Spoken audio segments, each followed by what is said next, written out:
Hello friends, good morning. चलिए जानते हैं देश और दुनिया की 50 बड़ी खबरों को सिर्फ 10 मिनट में। मगर आपने अभी तक चैनल को सब्सक्राइब नहीं किए तो चैनल को सब्सक्राइब कर ले, और फेसबुक पर देख रहे हैं तो लाइक, फॉलो और ज्यादा से ज्यादा शेयर करें। तो चलिए वीडियो स्टार्ट करते हैं। प्रयागराज में चल रहे महाकुंभ मेले में एक बार फिर आग लगने की घटना सामने आई है। महाकुंभ के सेक्टर 22 में आग लगने से कई पंडाल जल गए। हालांकि समय रहते फायर ब्रिगेड ने आग पर काबू पाया लिया है। इस घटना में कोई जनहानि की सूचना नहीं है। फिलहाल आग लगने के कारणों का पता नहीं चल पाया। अधिकारी श्रद्धालुओं से शांति बनाए रखने की अपील कर रहे हैं और मामले की जांच में जुट गए। जानकारी के मुताबिक आग लगने की इस घटना में 15 टेंट जलकर खाक हो गए हैं। आग लगने की सूचना मिलने पर तत्काल अग्निशमन दल को सूचित किया गया। हालांकि टीम को टेंट तक पहुंचने में कठिनाई हुई क्योंकि वहां पहुंचने के लिए कोई रास्ता नहीं था। इसके बाद भी अग्निशमन दल समय पर पहुंचा और बिना किसी बड़ी घटना के आग पर काबू पाया। चंडीगढ़ मेयर चुनाव का सियासी समीकरण दिल्ली विधानसभा से थोड़ा ही अलग था। दिल्ली की तरह चंडीगढ़ मेयर चुनाव में भी तीनों बड़े किरदार आम आदमी पार्टी, बीजेपी और कांग्रेस ने हिस्सा लिया था। लेकिन मुकाबला दो गुटों के बीच आमने सामने का था। दिल्ली की तरह त्रिकोणीय नहीं। दिल्ली में तो आम आदमी पार्टी और कांग्रेस एक दूसरे के खिलाफ चुनाव मैदान में है, लेकिन चंडीगढ़ मेयर चुनाव में दोनों के बीच लोकसभा चुनाव की ही तरह पहले से गठबंधन था और दोनों मिलकर बीजेपी से मुकाबला कर रहे थे। चंडीगढ़ मेयर का चुनाव जीतकर बीजेपी ने मुकाबले में बाजी मार ली है। फायदे में तो कांग्रेस भी नजर आ रही, जबकि सबसे ज्यादा घाटा अरविंद केजरीवाल को ही हुआ। नई दिल्ली, आप सांसद स्वाति मालीवाल गुरुवार अरविंद केजरीवाल के घर बाहर कूड़ा फेंका। 3 गाड़ियों में कूड़ा भरकर मालीवाल अरविंद केजरीवाल के आवास के बाहर विरोध जताने पहुंची थी। पुलिस ने स्वाति मालीवाल को हिरासत में ले लिया है। इससे पहले स्वाति मालीवाल ने स्थानीय निवासियों के साथ पहले विकासपुरी इलाके में पहले उस जगह पहुंची जहां कचरे का ढेर लगा हुआ था। उन्होंने आप चीफ केजरीवाल की आलोचना करते हुए कहा, हम ये कचरा अरविंद केजरीवाल के घर ले जाएंगे और उनसे पूछेंगे कि दिल्ली के हर इलाके को दिए गए इस गंदे तोहफे का क्या करे। मालीवाल ने कहा कि केजरीवाल अब आम आदमी नहीं रहे, उन्हें दिल्ली की जमीनी हकीकत का कोई अंदाजा नहीं है।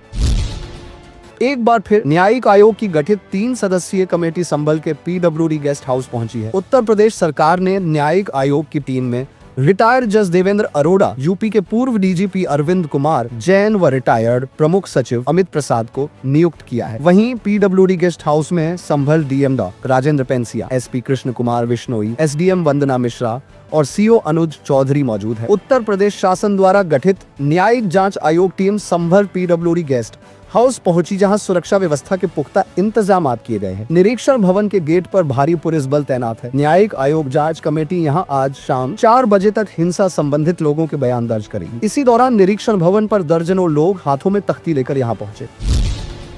देश के तीसरे सबसे बड़े औद्योगिक घराने अडानी ग्रुप की फ्लैगशिप कंपनी अडानी एंटरप्राइजेज ने तीसरी तिमाही का रिजल्ट जारी कर दिया है। कंपनी का मुनाफा दिसंबर तिमाही में 97% गिरकर 58 करोड़ रुपए रह गया। पिछले साल समान तिमाही में कंपनी को 888 करोड़ रुपए का मुनाफा हुआ था। कंपनी के रेवेन्यू में भी 9% आई है। तीसरी तिमाही में यह 848 करोड़ रुपए रहा। इस रिजल्ट के बाद कंपनी के शेयरों में भारी गिरावट आई है।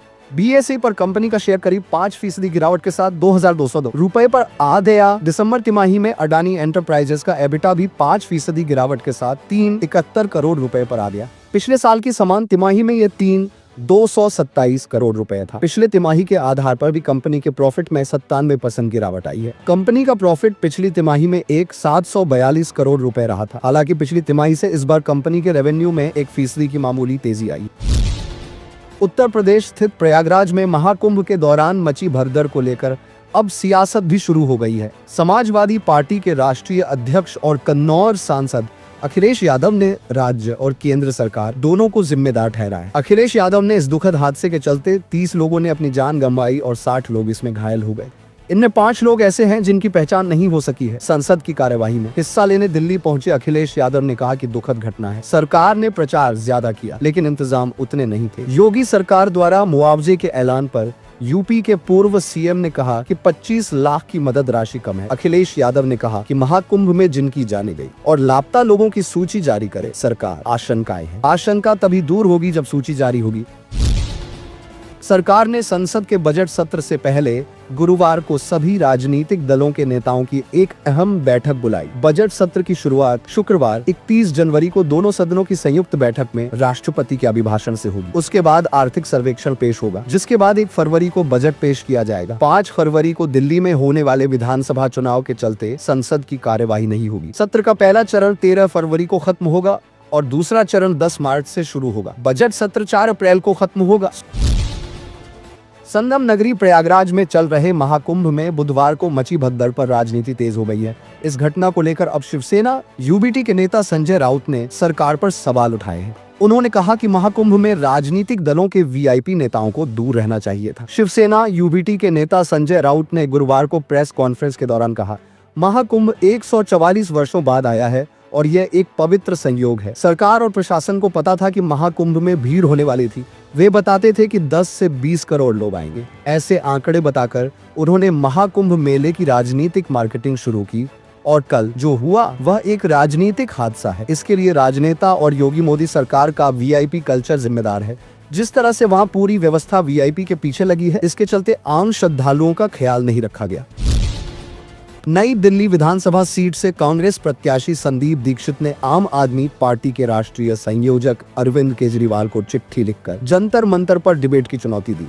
गुरुवार को उन्होंने कहा कि अगर केजरीवाल ने जो कुछ बोला है वो सच होगा तो डिबेट के लिए आएंगे और अगर झूठ हुआ तो वो नहीं आएंगे। अरविंद केजरीवाल को बहस की चुनौती को लेकर संदीप दीक्षित ने कहा, मुझे नहीं पता कि केजरीवाल के अंदर सच बोलने की हिम्मत है या नहीं। इतने दिनों तक उन्होंने जो कुछ कहा है, अगर उसमें सच्चाई होगी तो वो आएंगे, अगर सच्चाई नहीं होगी तो वो नहीं आएंगे, क्योंकि उनको पता है कि झूठ पकड़ा जाएगा। आपके हरियाणा सरकार पर यमुना में जहर मिलाने के आरोप पर संदीप दीक्षित ने कहा, हम ये नहीं कह रहे कि वो झूठ बोल रहे हैं, लेकिन उन्होंने हरियाणा सरकार को अपराधी बताया, उन पर नरसंहार करने का आरोप लगाया। नरसंहार शब्द छोटा नहीं होता है। अब उनको इसका सबूत देना है। उनकी जल बोर्ड कहती है कि उनके पास ऐसा कोई सबूत नहीं है। आपने कहा कि दिल्ली को पानी इसलिए नहीं दे पा रहा क्योंकि जल बोर्ड के लोग पानी से जहर हटा रहे हैं। अगर ऐसी बात है तो जल बोर्ड को तो इसकी जानकारी होनी चाहिए। जल बोर्ड को पता होना चाहिए कि उनके इंजीनियर क्या कह रहे हैं। उनको सबूत देना चाहिए, इससे भागना नहीं चाहिए। राष्ट्रपिता महात्मा गांधी की आज पुण्यतिथि है। इस मौके पर पूरा देश उन्हें याद कर रहा है। कांग्रेस अध्यक्ष मल्लिकार्जुन खड़गे और नेता प्रतिपक्ष राहुल गांधी इस मौके पर दिल्ली में महात्मा गांधी की समाधि स्थल राजघाट पहुंचे और उन्हें श्रद्धांजलि अर्पित की। राहुल गांधी ने महात्मा गांधी को याद करते हुए अपने सोशल मीडिया प्लेटफॉर्म एक्स पर लिखा, गांधी जी सिर्फ एक व्यक्ति नहीं, वह भारत की आत्मा है और हर भारतीय में आज भी जीवित है। सत्य, अहिंसा और निडरता की शक्ति बड़े से बड़े साम्राज्य की जड़ें हिला सकती है। पूरा विश्व उनके इन आदर्शों से प्रेरणा लेता है। राष्ट्रपिता महात्मा हमारे बापू को उनके शहीद दिवस पर शत शत नमन। लोकसभा में विपक्ष के नेता राहुल गांधी ने बुधवार को दिल्ली के बवाना में एक विशाल जनसभा को संबोधित किया। इस दौरान राहुल गांधी ने आम आदमी पार्टी और भारतीय जनता पार्टी पर निशाना साधा। राहुल गांधी ने जनसभा को संबोधित करते हुए कहा कि दिल्ली में पीने के साफ पानी की समस्या है। लोगों को गंदा पानी मिलता है। यहाँ लोगों को महंगा पानी खरीदना पड़ता है। मीडिया इन समस्याओं को नहीं दिखाता है। राहुल गांधी ने आरोप लगाया कि जनता की आवाज और बात हिंदुस्तान का मीडिया उठाता ही नहीं। किसानों, मजदूरों की बात, बेरोजगारी और महंगाई, ये चीजें टीवी पर नहीं दिखती हैं। राहुल गांधी ने जनता से कहा कि आपको मीडिया में 24 घंटे पीएम नरेंद्र मोदी का चेहरा और नफरत की बातें देखने मिलेंगी। देश में पीएम मोदी और आरएसएस ने नफरत फैलाने का काम किया है। उन्होंने आरोप लगाया कि जहां भी वे जाते हैं, एक धर्म को दूसरे धर्म से लड़ाते हैं, एक जात को दूसरी जात से लड़ाते हैं, एक भाषा को दूसरी भाषा से लड़ा देते हैं, ध्यान भटकाते हैं और आपका धन अरबपतियों को पकड़ा देते हैं। उत्तर प्रदेश स्थित सीतापुर से कांग्रेस के सांसद राकेश राठौर को बलात्कार के आरोप में बृहस्पतिवार को उनके आवास से गिरफ्तार कर लिया गया, जिसके बाद उन्हें कोर्ट में पेश किया गया। कोर्ट ने उन्हें 13 दिन की न्यायिक हिरासत में भेज दिया है। रेप कांड के आरोपी सांसद राकेश राठौर को पुलिस ने गुरुवार को गिरफ्तार कर सीजेएम कोर्ट में पेश किया। यहाँ सीजेएम गौरव प्रकाश ने 13 फरवरी तक जुडिशियल रिमांड देते हुए आरोपी सांसद को जेल भेज दिया। अब इस मामले में 13 फरवरी को अगली सुनवाई होगी। इससे पहले पुलिस बताया कि राठौर इलाहाबाद उच्च न्यायालय से अपनी अग्रिम जमानत याचिका खारिज होने के बाद अपने अवन्मेलन कर रहे थे। इसी दौरान कोतवाली नगर पुलिस ने उन्हें गिरफ्तार कर लिया। पुलिस के मुताबिक सांसद राठौर को न्यायिक प्रक्रिया के तहत गिरफ्तार किया गया।